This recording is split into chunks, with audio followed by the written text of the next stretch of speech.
il faut que je vous lise le rapport sur les délégations de mise à disposition de l'agent.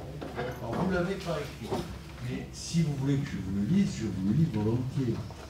Qui c'est qui veut que je le lise? Moi j'aime bien quand vous lisez.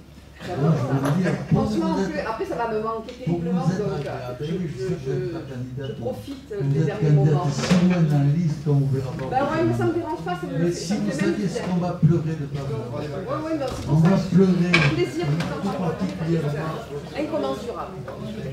Incommensurable. C'est bien.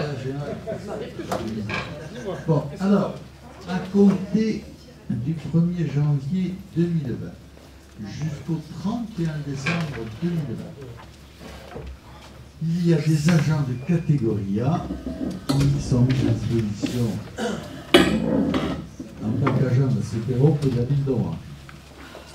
Un agent de catégorie A ingénieur pour 5% de son temps de travail, avec pour mission la correspondance sur le RIL INSEE. Un agent de catégorie A, attaché pour 45% de son temps de travail, avec pour mission directrice des marchés publics. Un agent de catégorie B, rédacteur pour 40% de son temps de travail, avec pour mission directrice adjointe des ressources humaines. Un agent de catégorie B, technicien pour 5% de son temps de travail, avec pour mission thématique, suivi des marchés hydrant, extension, rénovation et entretien des hydrants de la défense incendie. Un agent de la catégorie C, adjoint administratif principal deuxième classe pour 30% de son temps de travail, avec pour mission assistante de la directrice des marchés publics. Un agent de catégorie C, agent de maîtrise pour 5% de son temps de travail, avec pour mission intervention sur le dysfonctionnement des bornes amovibles sur la voie publique.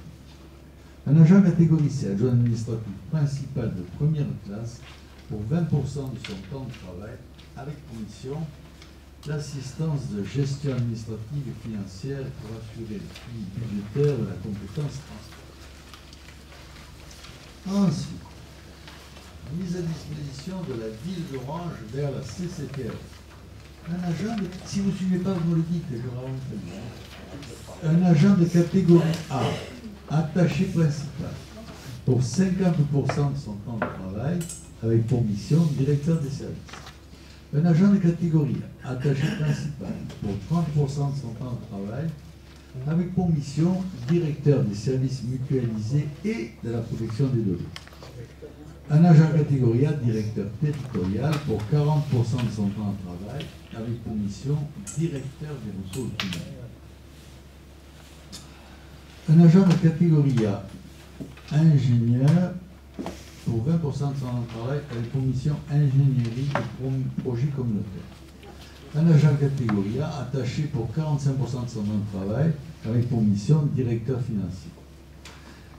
Pour les agents de catégorie B, un agent de catégorie B, rédacteur principal de première classe pour 20% de son temps de travail, avec pour mission chargé de la santé au travail. C'est un dossier important. Un agent catégorie B, technicien territorial pour 30% de son temps de travail, avec pour mission direction du parcours.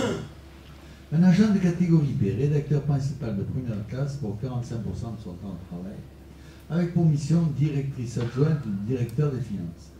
Un agent catégorie B, technicien territorial de première classe pour 30% de son temps de travail, et pour mission vérification du domaine public et des sinistres voies publiques, management des équipes voiries, relations avec les concessionnaires, autorisation et permission DT, DICT, vérification d'entretien réseau, eau et assainissement. Un agent de catégorie B, rédacteur pour 30% de son temps de travail, avec pour mission assistance administrative relevant du domaine de la voirie, suivi des contentieux de voirie. Un agent de catégorie B, technicien territorial principal de première classe pour 45% de son temps de travail, avec pour mission conseiller en prévention. Un agent de catégorie B, technicien territorial pour 20% de son temps de travail, et pour mission référent des interventions techniques. Un agent de catégorie C, agent de catégorie C, parce qu'il y en a plusieurs. Un agent de catégorie C, adjoint administratif pour 50% de son temps de travail, avec pour mission assistant du directeur des services. Un agent de catégorie C, adjoint administratif principal deuxième classe, pour 50% de son temps de travail, avec pour mission directrice du pôle proximité. Un agent de catégorie C, adjoint administratif principal première classe, pour 40% de son temps de travail, et pour mission gestionnaire carrière et paix. Un agent de catégorie C, adjoint administratif pour 40% de son temps de travail, et pour mission chargé du contrôle de gestion. Un agent de catégorie C, adjoint administratif principal de deuxième classe, pour 45% de son temps de travail, et pour mission assistante du directeur des services mutualisés et de la protection des données. Un agent de catégorie C, adjoint administratif principal de première classe, pour 15% de son temps de travail, et pour mission gestion administrative de la station-service. Un agent catégorie C, adjoint administratif pour 30% de son temps de travail, et pour mission gestion administrative et financière à la direction de la commande publique. Un agent catégorie C, adjoint administratif principal de deuxième classe pour 5% de son temps de travail, et pour mission chargé de filmer le conseil communautaire. C'est un travail artistique qui demande beaucoup de talent. Un agent catégorie C, adjoint administratif principal. Je crois que c'est là que je vous l'ai déjà dit. Non, je veux dire. Un agent catégorie C, adjoint administratif principal de deuxième classe pour 5% de son temps de travail et pour mission chargé de la collecte du courrier et de son acheminement. Un agent catégorie C, adjoint administratif pour 30% de son temps de travail et pour mission directrice de relations publiques, interface publique, protocole et courrier. Un agent catégorie C, adjoint administratif principal de deuxième classe pour 10% de son temps de travail et pour mission de gestion administrative des marchés publics. Un agent catégorie C, adjoint administratif pour 20% de son temps de travail pour mission chargé de l'accueil. Un agent catégorie C, adjoint administratif principal de deuxième classe pour 20% de son temps de travail et pour mission chargé de l'accueil. Le contenu des missions et les modalités de remboursement sont détaillés dans les conventions établies entre les parties et comme je ne les ai pas, je ne peux pas vous dire. Et puis je crois que la loi me pose. Je vous remercie pour votre patience parce que c'était pas un dossier facile. Alors, ensuite. Simplement, comment ça va être mis en musique, tout ça, avec 40, 5%, 20%, 30%, comment ça va être suivi? C'est un point qui m'inquiète un peu parce que quand on marque 15%, c'est peut-être 14 ou 16. Ça m'inquiète un peu. Et pareil, quand on met 5%, c'est peut-être 4,5, 4,75, 4,95 qui serait particulièrement angoissant, ou 5,2. Donc, si le secrétaire général du service est là, il va vous faire un long discours, pas plus d'une demi-heure. Ça demande quelques précisions. Pas plus d'une demi-heure. Je vous prête mon... Merci. Mesdames et messieurs, les temps de mise à disposition sont effectués pour certains d'entre eux depuis bientôt 3 ans. Par exemple sur la direction de la proximité ou sur la direction de l'aménagement et de l'habitat, ça fait 3 ans que l'on est déjà sur des postes partagés. Donc le temps est à peu près correct. Quand il ne l'est pas, quand il est insuffisant, cela signifie qu'on doit, dans le meilleur des cas, pousser plus loin le schéma de mutualisation. Je vous rappelle que ce schéma de mutualisation qui a été voté par vous il y a 1 an sera retravaillé les années prochaines et que plus on est intégré, c'est-à-dire plus il y a de services transférés au sein de la communauté de communes, plus les dotations de l'État sont importantes. Sur ce sujet, Monsieur le Président souhaite et a souhaité dès le départ de sa présidence que nous travaillions sur la mise en commun d'un certain nombre de services ressources. Et c'est ce à quoi nous travaillons, en mettant par exemple notre directeur financier sur les 2 postes, en mettant notre DRH sur les 2 postes, nous préparons la mutualisation d'un certain nombre de services. Et je ne crois pas dévoiler grand-chose en disant que cette mutualisation portera sur les services moyens, c'est-à-dire RH, finance, marché public, puisque les 3 postes ont déjà des directions mutualisées, tant en direction qu'en direction adjointe. DSI sans doute, pourquoi pas affaires juridiques et plus ici affinité. Voilà. Merci. Ça te va Oui. Non, mais il suffit que dans la durée, ça soit. Ça ne sera jamais parfait. Parce que, par exemple, le service du personnel, vous pensez que le service du personnel va être généré. Mais donc là, ça serait a priori assez facile, puisqu'il y a un nombre de personnel affecté à chaque. Mais c'est pas vrai.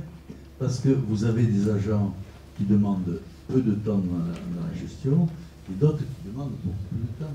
Ça sera toujours imparfait. Mais comme pour ma part, je suis convaincu que la perfection n'existe pas et que l'imperfection règne d'une manière tout à fait totalitaire sur ce monde, il faut bien accepter ce qui est. Je m'aperçois avec une certaine angoisse que j'ai oublié de vous faire approuver le PV du 4-11-2020. Est-ce que vous avez des remarques? Comme d'hab, je suis contre. Donc, plus, rien de pas moins. plus, sans plus de précision. Parce que, comme d'habitude, vous avez beaucoup de remarques à faire. Je ne voudrais pas vous couper la possibilité de les faire. Déguster les moments, les derniers moments que nous partageons ensemble. Une certaine acrimonie. Pas du tout. Vous n'avez pas vu mon sourire Oui, depuis le début de la séance? Bon, donc si vous n'avez rien à dire, le PV est accepté et je crois que nous pouvons passer au dossier numéro 1 qui attend depuis longtemps Paul David et qui est en train de me donner des coups de pied parce que ça traîne. Messieurs, dames, voilà quelques informations sur. Excusez-moi, parce que j'ai tendu mon ouvrage. Quelques informations sur le rapport d'activité 2018. Vous savez qu'on vote toujours celui à N-1 sur l'année qui n'est pas achevée, donc sans doute des informations que l'année dernière.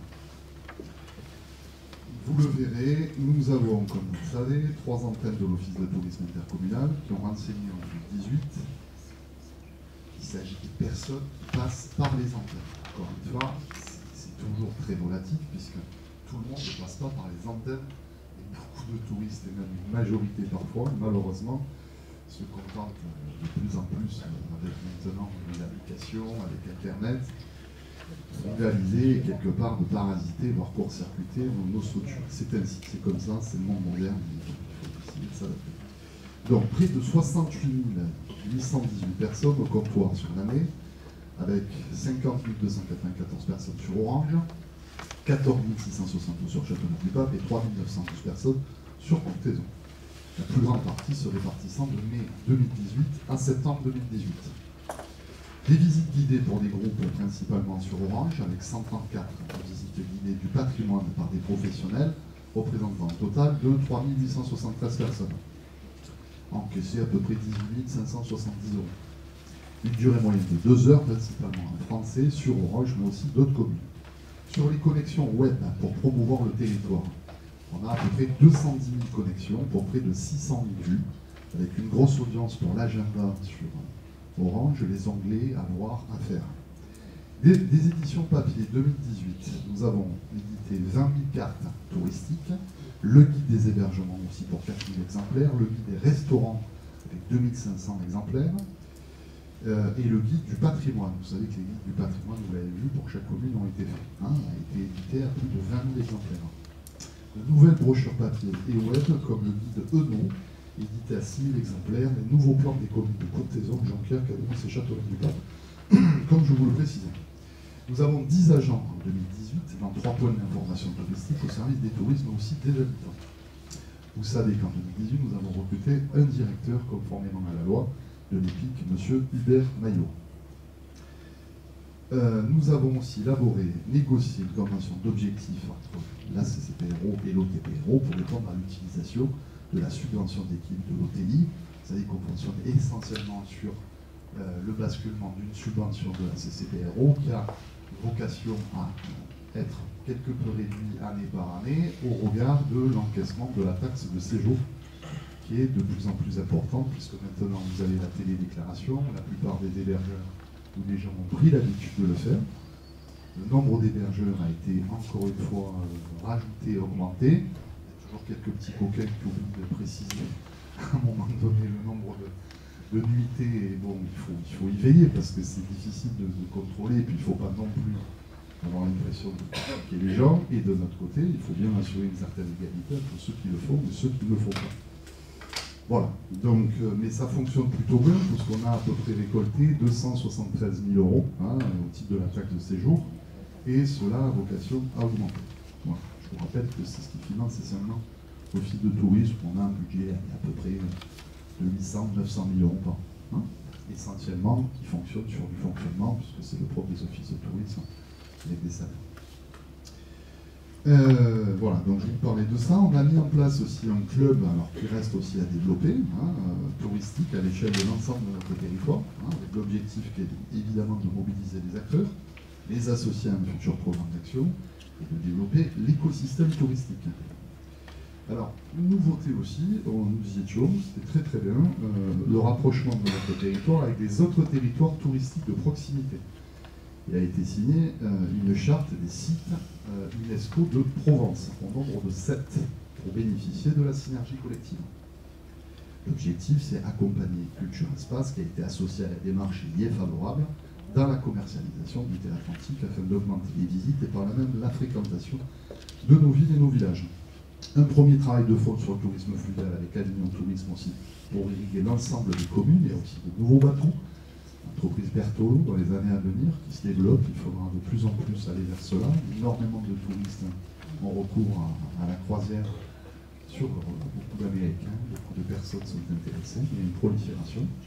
Notre participation à des salons spécialisés comme celui de Destination France qui a été organisé à Marseille les 16 et 17 octobre 2018, 36 tours opérateurs rencontrés avec des représentants de plusieurs destinations. Et vous l'avez vu, la création et la lettre d'une information touristique et une newsletter à destination des élus et des acteurs du tourisme de notre territoire. Voilà, quelques particularismes touristiques. Nous avons à Orange, c'est toujours intéressant, puis Provence Vaucluse Attractivité a fait une étude qui a été proposée à l'Office de tourisme. Nous sommes réunis d'ailleurs en comité de direction, qui démontrait la provenance des clientèles, ce qui les intéressait, les périodes, le nombre de connexions, mais aussi l'origine, comment ils connaissaient le territoire en tapant les mots-clés, qui est très intéressante et qui pourra d'ailleurs être mis à disposition de tout le monde si vous le souhaitez. Évidemment sur Orange, et vous l'avez vu, essentiellement la provenance des touristes, c'est des Allemands, c'est des Belges et des Hollandais. À Châteauneuf-du-Pape, on est plus sur de l'américain, des Américains, des Anglais et aussi des Canadiens. J'ajoute, vous l'avez vu, au sein de la CCPRO, sur la Via Venetia, l'effort a été fait, alors là, sur un plan foncier. Je sais que Louis aussi a donné son action de ce point de vue-là. Donc ça avance très bien. Et sur la Via Rona, l'information utile, c'est que le bouclage financier a été donc acté, puisque la passerelle qui était problématique, vous savez, entre l'île de Loiselay, qui est sur Sorgue, et l'île de la Barthelasse, l'accord financier était pris. Avec les deux départements, l'Occitanie avait tendance un peu à traîner le pied sur le financement, mais le département du Gard va y participer. Normalement, si tout va bien, les travaux, je l'espère, devraient débuter d'ici 3 ans. Ce qui sera formidable pour la liaison de vélo entre Avignon, le pont de la Vie, on passera par la Barthelasse, on récupérera l'île de Loiselay, on passera en bordure du Rhône à Châteauneuf, on va aller à Cadence et on arrivera en destination aussi à Orange et ça repartira ensuite. Voilà, messieurs, dames. Vous avez le rapport en présence. C'est un premier acte. On passe au dossier 2. C'est le premier acte.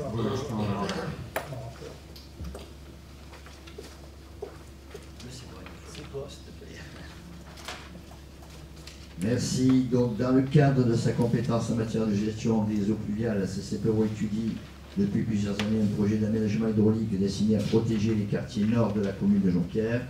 Pour permettre la réalisation opérationnelle de ces ouvrages hydrauliques et faute d'accord amiable avec l'ensemble des propriétaires constants, des procédures d'expropriation ont été lancées en octobre 2017. Par arrêté préfectoral du 7 août 2019, le projet était déclaré d'utilité publique et les parcelles nécessaires à sa réalisation étaient déclarées accessibles aux bénéficiaires de la CCPO par ce même arrêté. Parmi les propriétaires expropriés figure M. Massonari pour ce qui concerne les parcelles cadastrées AD5 devant être partiellement acquises.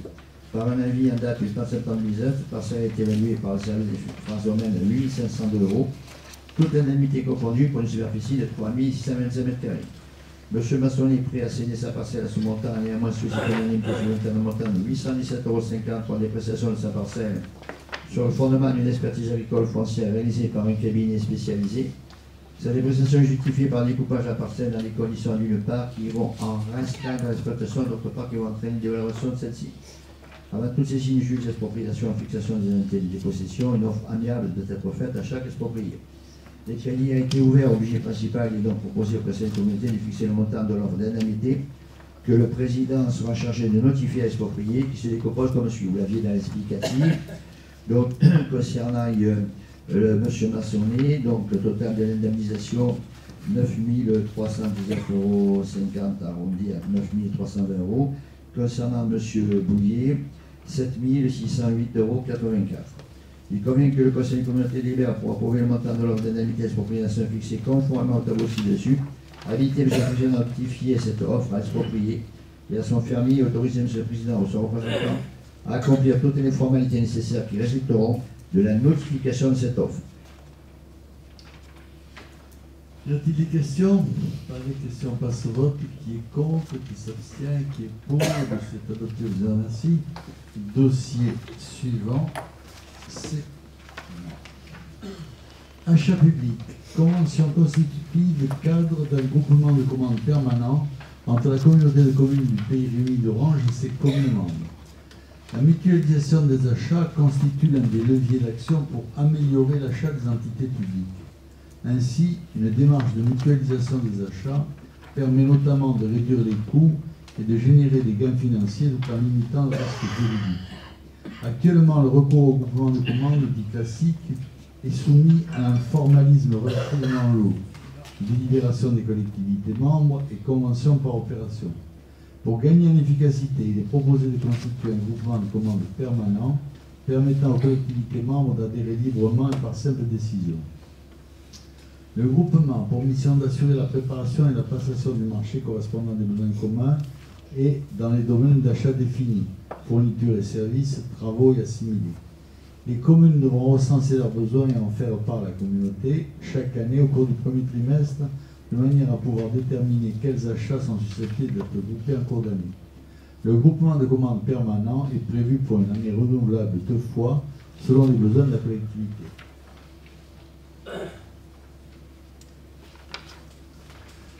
Cette formule s'inscrit dans le cadre fixé par les articles 28 et 101 de l'ordonnance numéro 2015-899 du 23 juillet 2015 relative au marché public. Le fonctionnement proposé pour le groupement de commandes permanent est détaillé dans la convention cadre. Il est demandé au Conseil de communauté d'approuver la démarche d'adhésion à ce groupement de commandes ouvert et permanent. Il nous est donc demandé d'autoriser le recours en groupement de commandes permanent, d'approuver la convention cadre constitutive de groupement de commandes si annexée, et d'autoriser le président à signer et à exécuter la convention cadre et à prendre toute décision relative à la mise en œuvre de la dite convention et de la présente délibération. Est-ce qu'il y a des questions? Il n'y a pas de questions, on passe au vote. Qui est contre? Qui s'abstient? Qui est pour? Le dossier est adopté, je vous en remercie. Dossier numéro 4.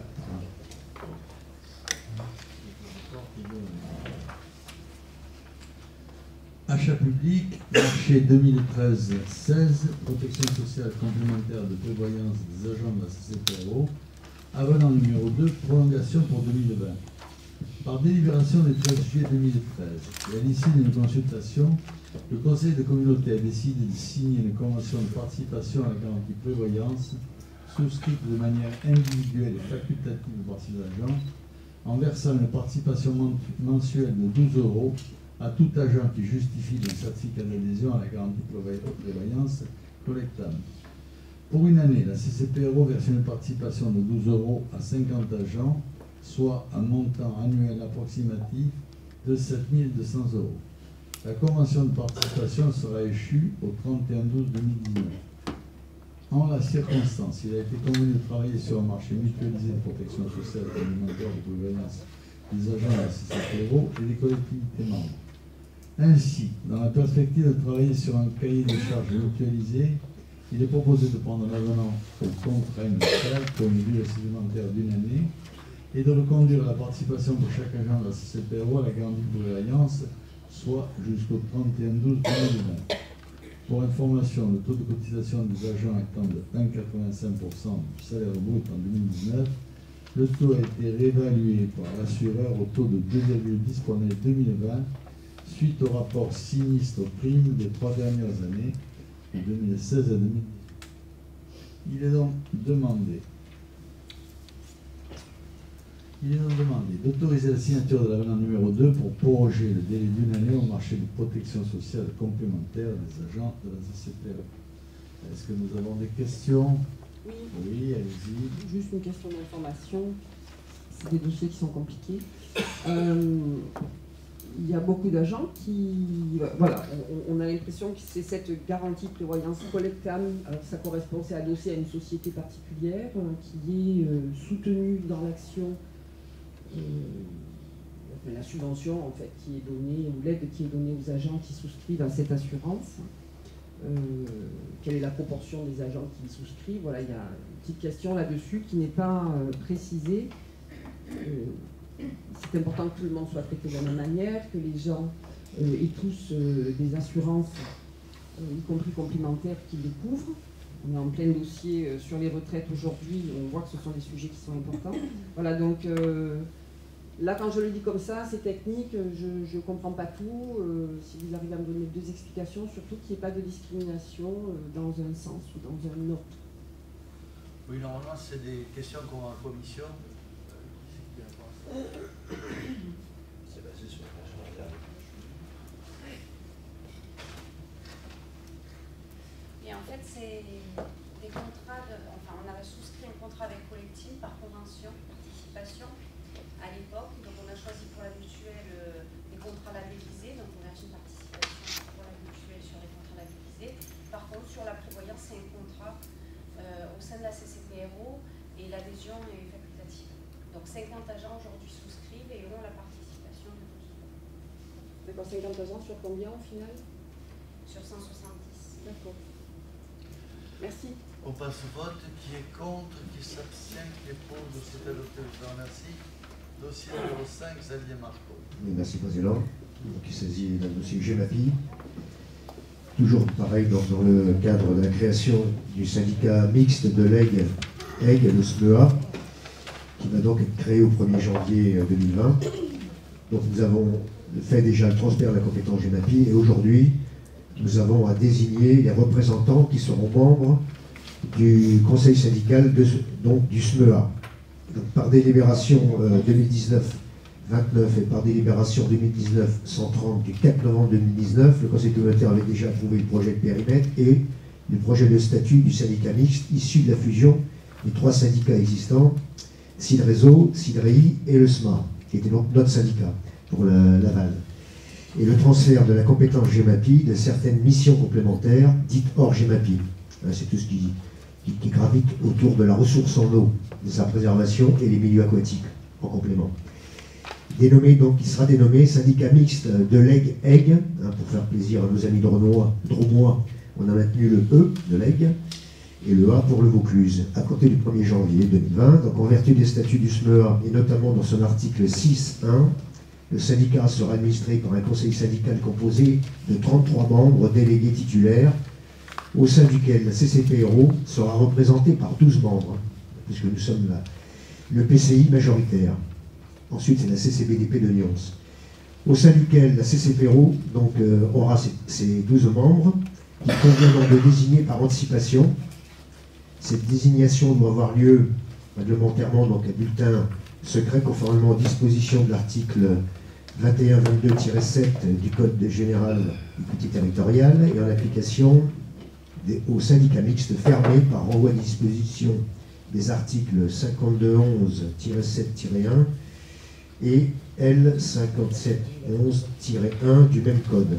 Il est par ailleurs précisé que pour l'élection des délégués des EPCI dotés multispécialités propres au comité du syndicat mixte, le choix de l'organe délibérant peut porter sur l'un de ses membres ou sur les conseillers municipaux d'une commune membre. Donc, ce qui est le cas d'ailleurs dans la liste qui vous est proposée. Dans la mesure où les dispositions du CJCT, comme celle du Code électoral, ne prévoient aucune modalité ni condition particulière de désignation dans ce cas de figure, il est proposé donc de désigner l'ensemble des membres délégués en une seule fois sous une forme de liste. Après consultation des communes membres et réception des candidatures, le président propose que la CCPO soit représentée au sein du SMEA par les délégués suivants. Madame Carole Arnaud-Pervery, Monsieur Jacques Bompard, Monsieur Serge Fidel, Monsieur Louis Biscara, Monsieur Xavier Marco, Monsieur Jean Azéma, Monsieur Michel Baronne, Monsieur Armand Béglin, Monsieur Claude Bourgeois, Monsieur Michel Bouillet, Monsieur Jean-Pierre Fenouil et Monsieur Jean-Pierre Passero. Étant entendu que tout autre membre du conseil communautaire a la faculté de présenter une autre liste qui doit être composée de 12 membres. Donc nous allons procéder au vote. Si Caroline veut bien mettre l'urne en place, merci. Vous avez devant vous les petits papiers et enveloppes. Il me faut désigner 2 assesseurs qui veulent se proposer. Jean-Pierre et puis une dame, si possible. Voilà. Et Marie-Thérèse, merci. Donc, on passe au vote.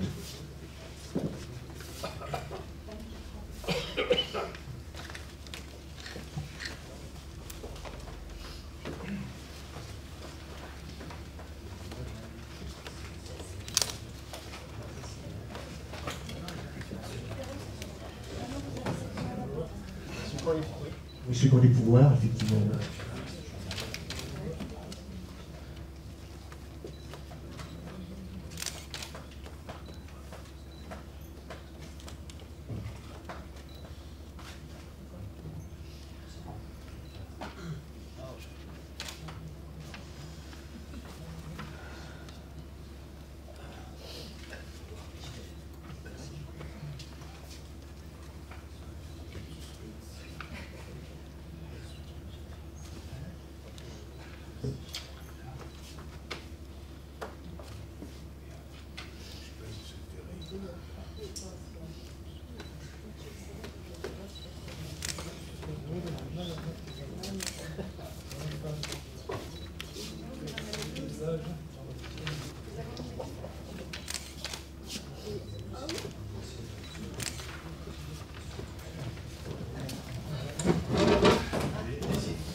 On passe au dépouillement.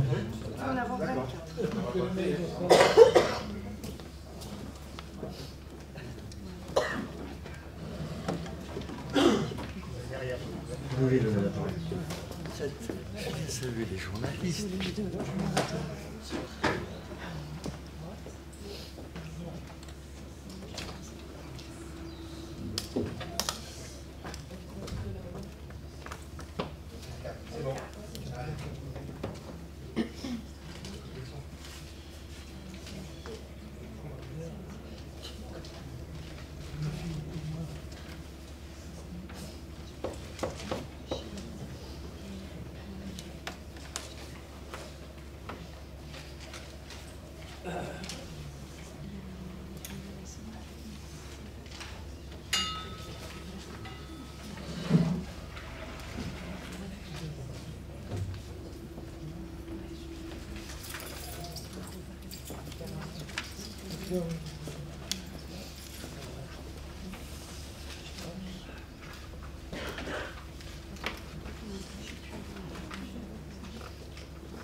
tout est bon. Donc la présidente, donc les 12 membres sont désignés. Par contre, unanimité, oui.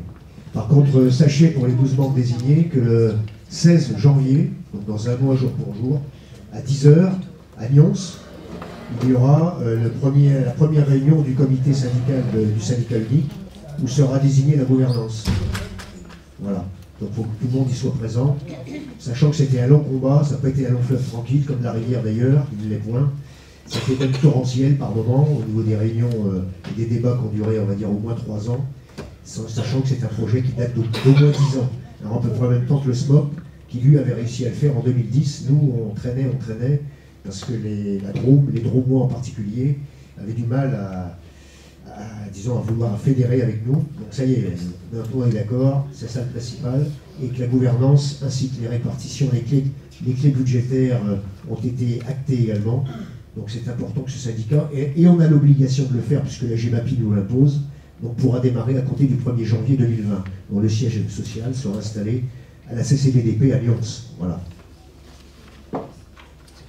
Terminé. Alors je passe au point numéro 6, qui est un modificatif du référentiel indemnitaire du personnel. Le Conseil de communauté a approuvé par délibération numéro 201-7007 du 23 janvier 2017, modifié par délibération 201-71-18 du 18 août 2017, puis du 201-1126 du 13 août 2018, le référentiel indemnitaire de la CCPRO. L'article 4 du référentiel prévoit le versement d'un complément indemnitaire lié à l'implication personnelle de l'agent et à l'appréciation de l'autorité hiérarchique eu égard à sa valeur professionnelle et à sa manière de servir au cours de l'année précédente. Compte tenu qu'il convenait de modifier le support d'entretien professionnel afin de créer un support unique pour la ville d'Orange, le CCS et le CCPRO, que la ville et le CCS ne sont pas concernés par le CIA, que le versement des compléments indemnitaires de la CCPRO fait l'objet d'un versement en juin lié à la part résultat professionnel, il est nécessaire de modifier les articles 4.3 et 4.5.2 du référentiel indemnitaire de la CCPRO CNX. De plus, l'arrêté du 14 février 2019 qui prévoit l'application du RUP7 pour le cadre d'emploi des ingénieurs en chef a été publié. Il convient donc de modifier l'annexe numéro 5 du référentiel indemnitaire. Il nous est donc demandé d'approuver le nouveau règlement du référentiel indemnitaire certes annexé, de rappeler que le RIF7 est applicable de plein droit à tous les agents communautaires éligibles, dire que cette délibération abroge et remplace la délibération numéro 18-126 prise par le Conseil de communauté en date du 13 décembre 2018 visant le même objet. Est-ce qu'il y a des questions? S'il n'y a pas de questions, on passe au vote. Qui est contre? Qui s'abstient? Qui est pour? Le dossier est adopté. Je vous en remercie. Dossier numéro 7, c'est la modification du schéma d'avancement de carrière du personnel. Par délibération numéro 201 71-20 du 18 août 2017, le Conseil communautaire a approuvé le schéma d'avancement de carrière de la CCPRO. Ce schéma prévoit une notation sur 36 points à partir d'une grille d'évaluation individuelle pour tous les agents remplissant les conditions statutaires requises pour un avancement de grade ou une promotion interne. Dans cette grille, une note sur 10 points est attribuée au vu des résultats de l'entretien professionnel d'évaluation. Dans le but d'harmoniser le nouveau support compte rendu des évaluations professionnelles avec la ville d'Orange, le CCS et la CCPRO, il convient d'apporter des modifications sur les terminologies figurant sur la grille d'évaluation individuelle dans notre schéma d'avancement de carrière. Ces modifications n'ont aucun impact sur les règles d'avancement ainsi que sur la situation des agents. Il convient que le Conseil délibère sur ces modifications et d'approuver le nouveau schéma d'avancement de carrière des agents de la CCPRO, c'est un peu annexé, dire que cette délibération abroge et remplace la délibération numéro 201-71-20 du 18 décembre 2017 visant le même objet. Est-ce qu'il y a des questions? Allez-y. Merci. Bon, là aussi, ce sont des dossiers qui sont importants.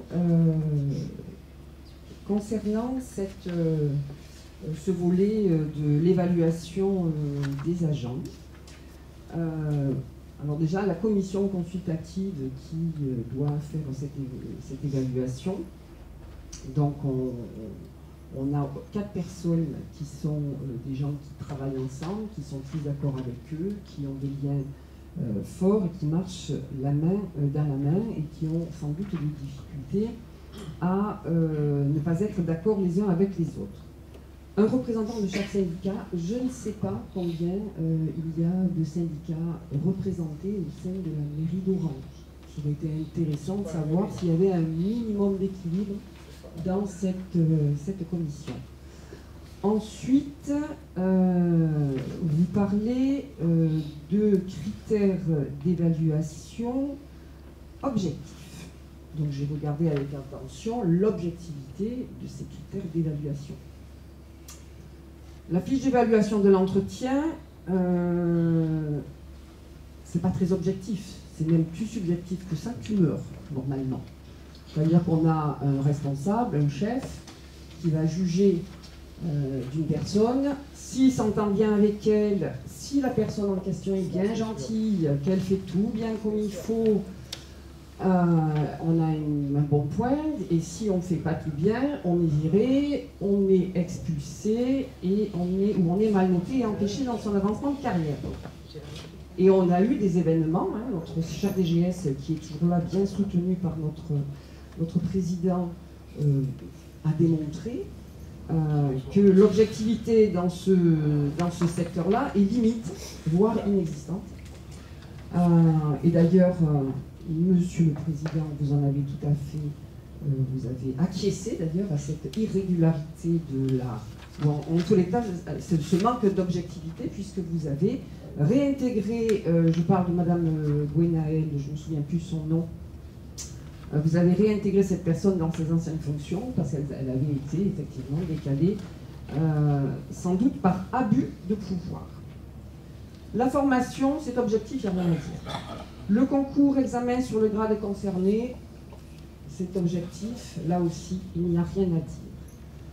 Emploi, grade, donc là, c'est un point, on peut le considérer comme objectif, il est à peu près neutre.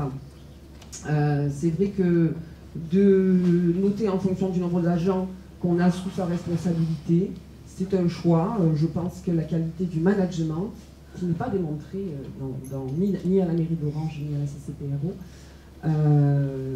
c'est pas tellement le nombre d'agents qui sont à piloter, c'est la qualité de la relation et de l'investissement pour donner, parce que les agents dans les collectivités, ils sont là pour donner, qui doit être mise en avant. Et ça, c'est un critère qu'on aimerait voir noté par le management général et supérieur, qui d'ailleurs, lui, n'est jamais questionné. C'est-à-dire que la façon dont les élus peuvent manager les équipes des personnels et les chefs, les têtes de pont, on va dire, qui sont bien sûr totalement soumis au pouvoir en place, on ne parle jamais de la manière dont ils sont notés. Ensuite, l'assiduité de l'agent. Là, j'ai un problème, parce que l'assiduité, si on a des gens qui ont des longues maladies, il n'y a pas de... S'il y a des gens qui souffrent de harcèlement, qui ne peuvent plus venir travailler parce que psychologiquement c'est trop compliqué pour eux. Moi personnellement je l'ai déjà vécu. Cela dit, je venais parce que comme je suis une emmerdeuse de base, je tenais ma place, et je sais ce que c'est de souffrir parce qu'il y a du harcèlement psychologique et parce que aller le matin au travail n'a plus de sens et c'est une souffrance. Et là, on met tout le monde sur le même... on met toutes les absences sur le même niveau. Donc là aussi, on est encore dans de la subjectivité. Et l'avancement de grade précédent, là aussi, on est sur un critère véritablement objectif. En fait, c'est très difficile de noter de manière objective. Ça n'existe pas. C'est comme la perfection. Vous voyez, on est d'accord sur quelque chose au moins. La perfection n'existe pas et l'objectivité n'existe pas non plus. Donc c'est donc un mensonge que de le dire et je voterai contre ce dossier. C'était beau.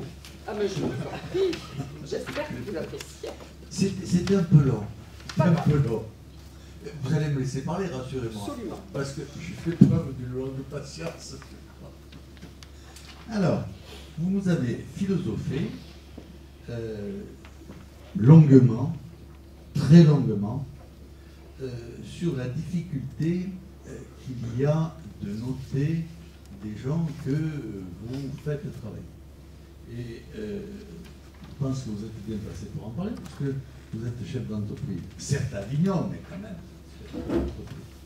Donc, vous êtes bien placé pour savoir la difficulté qu'il y a à noter des gens qui sont sous votre contrôle.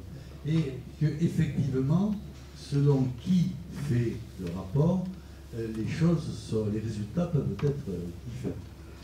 C'est d'ailleurs pour cela que je rappelle qu'il y a, quand les relations avec son administration ne sont pas celles que l'on souhaiterait, je rappelle qu'il y a un recours naturel, qui est le maire ou le président, c'est-à-dire la plus haute autorité qui couvre la hiérarchie, qui est derrière vous. Et on a fait jouer ce système-là pendant 25 ans à Orange avec un certain succès, puisque en 25 ans, nous n'avons pas eu une grève. Il y a eu des grèves nationales, mais il n'y a pas eu une grève entre les fonctionnaires et la hiérarchie municipale que je représente, et que je représente avec un certain relationnel avec les agents qui est, je crois, relativement exemplaire, sachant que je partage votre analyse, une fois n'est pas coutume, sur le fait que la perfection n'est pas de ce monde. On ne le dira jamais assez, hein, mais moi je le dis constamment, la perfection n'est pas de ce monde. Et donc, par déduction, l'objectivité non plus. Hein, nous vivons sous le règne de la subjectivité et non pas de l'objectivité. Donc tout ça relativise un peu tout ce que le législateur veut mettre comme outil à disposition et des agents et des collectivités pour que les choses marchent le moins mal possible, sachant que quelle que soit la solution que l'on mettra en place, elle sera imparfaite, elle apportera d'une part des améliorations, elle apportera d'autre part des agressions. Mais ce qui est vrai pour le travailleur d'une administration est vrai pour tout le monde. Moi, je connais le harcèlement que je subis parce que j'ai des idées politiques qui ne correspondent pas au prêt à penser, qui est totalement dictatorial en France, et d'ailleurs plus largement qu'en France, pratiquement sur le monde entier. Donc on connaît tout ça et on essaye dans les domaines qui sont les nôtres de ne pas tomber dans les mêmes errements totalitaires qui règnent sur le monde, aussi bien d'ailleurs sur la France que sur d'autres. Donc nous avons beaucoup d'attention sur cela et j'en profite pour dire que je ne devrais pas vous répondre, je pense que je ne sais même pas si j'ai le droit de répondre. Ben, on va le faire quand même. D'abord, si on a rétabli la personne que vous évoquez dans son ancien grade, c'est parce que l'administration avait omis d'ajouter dans le courrier à l'impétrante que son dossier était consultable.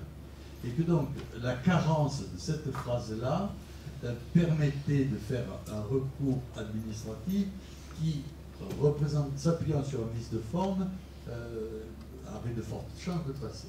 Donc, nous avons annulé la décision de la collectivité sur un vice de forme possible. Hein, il nous a paru plus prudent, d'autant cette personne est absente, donc ça ne change pas grand-chose. Donc, on a voulu régulariser là-dessus. Par ailleurs, on avait fait une enquête préalable, une enquête administrative pour essayer d'arranger les choses à l'amiable. Comme cette personne s'est refusée à venir écouter le rapport de l'enquête administrative qui était faite par ses collègues, hein, qui n'était pas faite par des élus, eh bien, la tentative de conciliation qui me paraissait normale, et pour laquelle je suis toujours volontaire de faire, n'a pas pu se faire, c'est qu'on va passer on est passé dans une procédure, quel est le terme? On passe dans une procédure disciplinaire. Hein, si la concertation est possible, il ne reste plus que la commission disciplinaire. Donc on passera de la commission disciplinaire et c'est la justice qui réglera ce problème-là, puisque les personnes impliquées n'ont pas désiré, enfin du moins l'une des deux, n'a pas désiré que on contente une entente, mettre en place une procédure d'entente. Donc tout cela me paraît très clair. J'ai fait le tour des services, je crois que je les ai terminés. Je les ai terminés, bon. J'ai terminé le tour des services de la CCPRO pour leur dire que ce qu'ils ne savaient pas, parce que je ne sais pas ce que tu faisais. Moi, je dis à tous les agents que je suis leur recours naturel s'ils ont un problème avec l'administration, que je suis là pour ça. Hein, et que je ferai mon mieux possible, dans mon imperfection, que je revendique d'ailleurs. Hein, je ferai mon mieux possible, en tout cas je les écoute.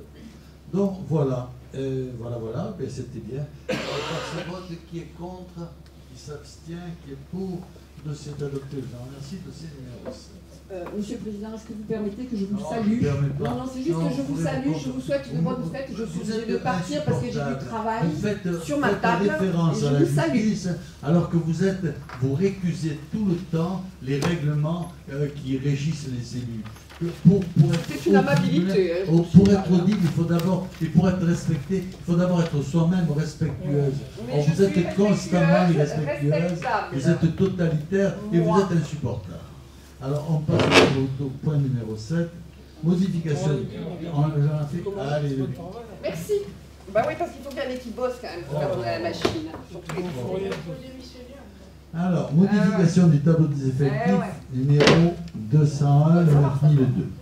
Afin de tenir compte des mouvements du personnel et de l'organisation des services de la communauté des communes au Pays d'Orange, il convient de procéder à la modification du tableau des effectifs. Tout d'abord, une commission consultative interne à la CCPRO décide chaque année de la sélection des candidats admissibles à l'avancement de grade et à la promotion interne. En 2019, cette commission s'est réunie à 2 reprises, en mars et octobre, pour étudier les dossiers des agents remplissant les conditions statutaires en vigueur. Au vu des quotas mis en place dans notre schéma d'avancement de carrière, le nombre maximum d'agents susceptibles d'être proposés à l'avancement de grade était de 15 agents et 7 au titre de la promotion interne.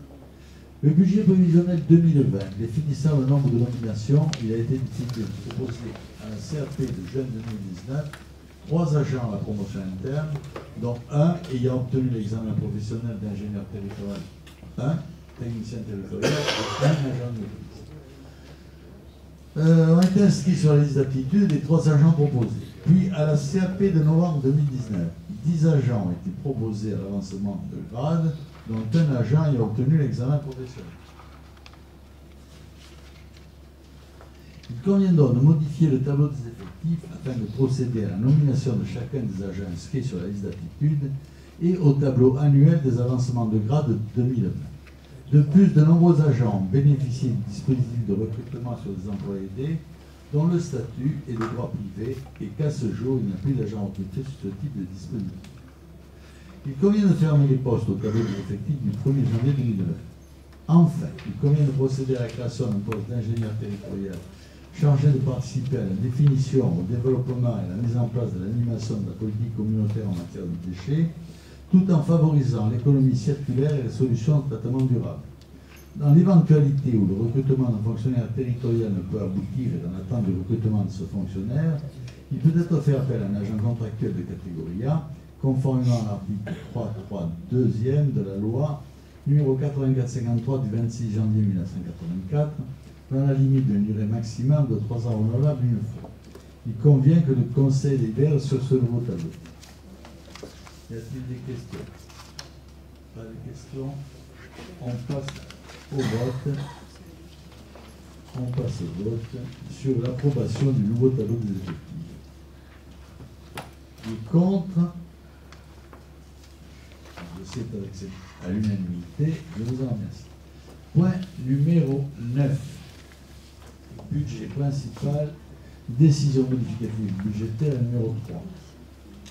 Le budget primitif prévoit des crédits dans les deux sections de fonctionnement et d'investissement, tant en recettes qu'en dépenses. Ces inscriptions budgétaires se déclinent dans des chapitres et des natures.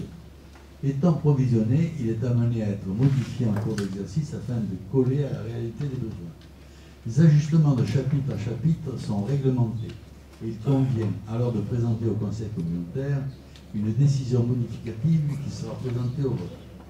La décision modificative numéro 3 de ce jour s'équivaut comme suit: en fonctionnement 242 896 €, en investissement 212 865,05 €. Il convient que le Conseil approuve cette décision modificative. Alors, si vous avez des questions, s'il n'y a pas de questions, on passe au vote. Qui est contre? Qui s'abstient? Qui est pour? Le dossier est adopté à l'unanimité, je vous en remercie. Dossier numéro 10, toujours sur les finances et budget principal. On nous demande l'ouverture par anticipation des crédits d'investissement 2020. Une collectivité votant ses budgets après le 1er janvier est en droit d'utiliser 100% de ses crédits de fonctionnement, recettes et dépenses. Concernant ces crédits d'investissement, il est possible d'utiliser, en attendant le vote du budget, 25% de la totalité des crédits inscrits l'année précédente par le biais d'une délibération spécifique. En 2019, les dépenses réelles d'investissement concernées et ouvertes au budget principal de la CPRO, BP plus DM, s'élevaient à la somme de 13 183 481,55 €. L'ouverture anticipée du crédit peut donc être effectuée à concurrence de la somme de 3 295 870,39 €, conformément aux détails suivants. Chapitre 16, 500 €. Chapitre 20, 110 660 €. Chapitre 204, 325 256 €. Chapitre 21, 780 413,18 €. Chapitre 23, 2 078 041 €21. Il convient que le Conseil se prononce là-dessus. Est-ce que vous êtes d'accord ou est-ce qu'il y a des questions? Pas de questions. On passe au vote. Qui est contre? Qui s'abstient? Qui est pour?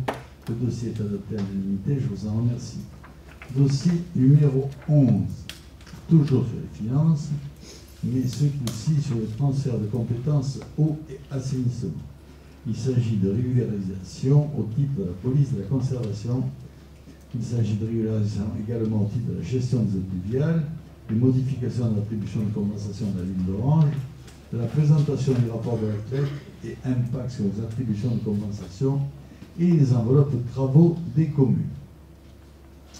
Suite à la modification des statuts de la CPO, approuvée par délibération du Conseil communautaire en date du 25 octobre 2018, la communauté de communes du pays réuni d'Orange est désormais compétente en matière d'eau et d'assainissement.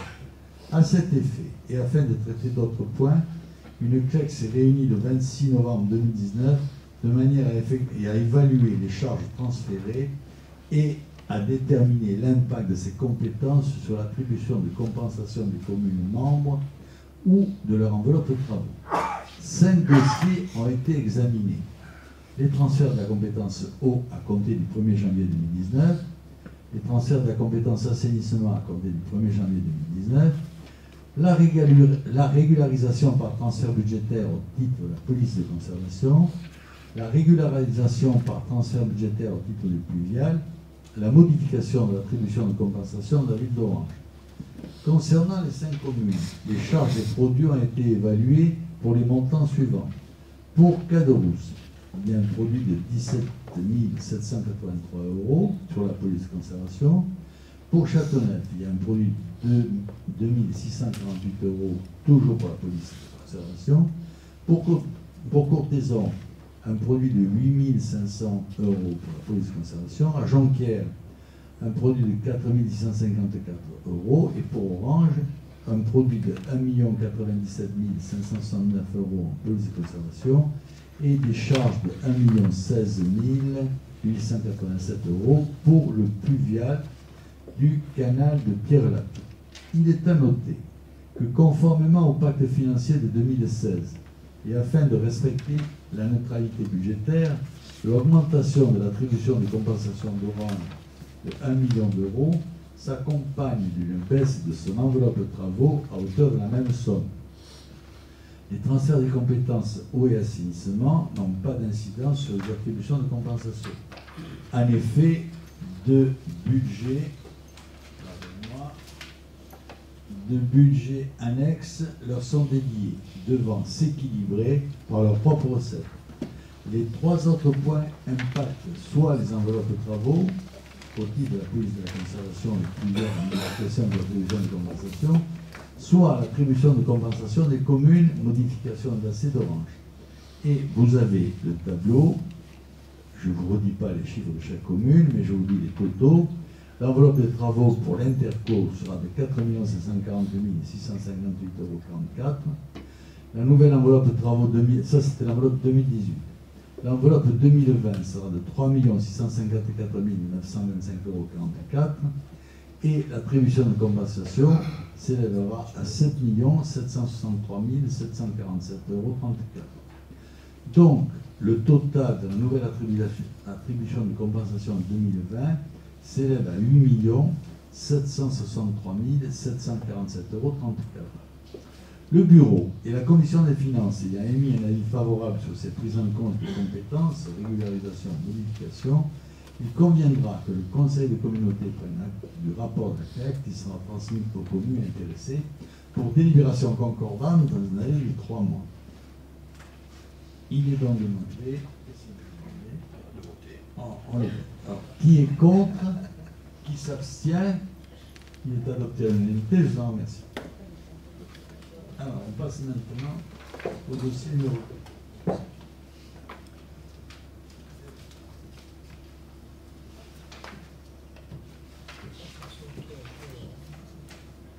Alors, dossier numéro 2. Indemnité de conseil allouée au comptable du Trésor pour l'exercice 2019. C'est une délibération classique. Hein, la loi nous dit que l'on peut octroyer au receveur public une indemnité de conseil au titre de son engagement et de son investissement personnel. Cette indemnité s'élève à hauteur de 3 813,11 € et il convient que le Conseil se prononce sur cette indemnité de conseil. Qui est contre? Qui s'abstient? Le dossier est adopté à l'unanimité, je vous en remercie. Dossier numéro 13. Ce sont les avances sur participation et cotisation intercommunale 2020.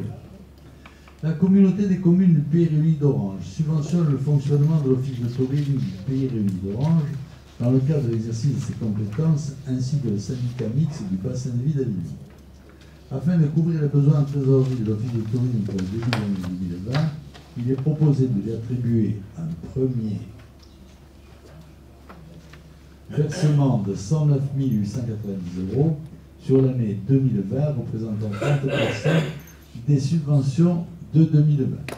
De même, le syndicat mixte du bassin de vie d'Avignon, SMBVA, nous sollicite afin d'obtenir une avance de 20 966,77 € correspondant à 25% de la cotisation 2019 versée par la CCPAE. Ces premiers versements seront bien sûr déduits du montant total accordé au titre de l'année 2020. Qui est contre? Qui s'abstient? Dossier adopté à l'unanimité, je vous en remercie. Point numéro 14. Sur le budget annexe de l'eau, l'ouverture par anticipation des crédits d'investissement 2020. Une collectivité votant ses budgets après le 1er janvier est en droit d'utiliser 100% de ses crédits de fonctionnement, recettes et dépenses. Concernant ces crédits d'investissement, il est possible d'utiliser en attendant le vote du budget 25% de la totalité des crédits inscrits à l'année précédente par le biais d'une délibération spécifique. En 2019, les dépenses réelles d'investissement concernées et ouvertes au budget annexe de l'eau et de la CCPRO s'élevaient à la somme de 2 520 347,82 €. L'ouverture anticipée du crédit peut donc être effectuée à concurrence de la somme de 630 086,98 € conformément aux détails suivants. Pour le chapitre 20, 25 567,75 €. Pour le chapitre 21, 194 017,06 € et pour le chapitre 23, 410 502,17 €. Il convient que les conseils se prononcent. Pas de questions? On passe au vote. Qui est contre? Qui s'abstient? Qui est pour? Le dossier est en unanimité. Je vous en remercie. Alors, pour le budget d'assainissement, exactement le même contenu de délibération. Par contre, les chiffres changent. On peut leur donner 672 030,01 €, dispatché sur le chapitre 20 à hauteur de 60 746,95 €, sur le chapitre 21 115 731,14 € et sur le chapitre 23 495 551,93 €. Il convient que le Conseil se prononce. Qui est contre? Qui s'abstient? Qui est pour? Le dossier est adopté. Il me semble qu'on est peut être arrivé au bout. Donc, deux choses. Vous avez la liste des décisions du bureau, les décisions du président, qui vous sont détaillées. Vous avez également la liste des décisions du bureau. Est-ce que vous voulez que je vous les lise? Bien, vous y arriverez. Alors, je vous remercie. Est-ce qu'il y a des questions diverses?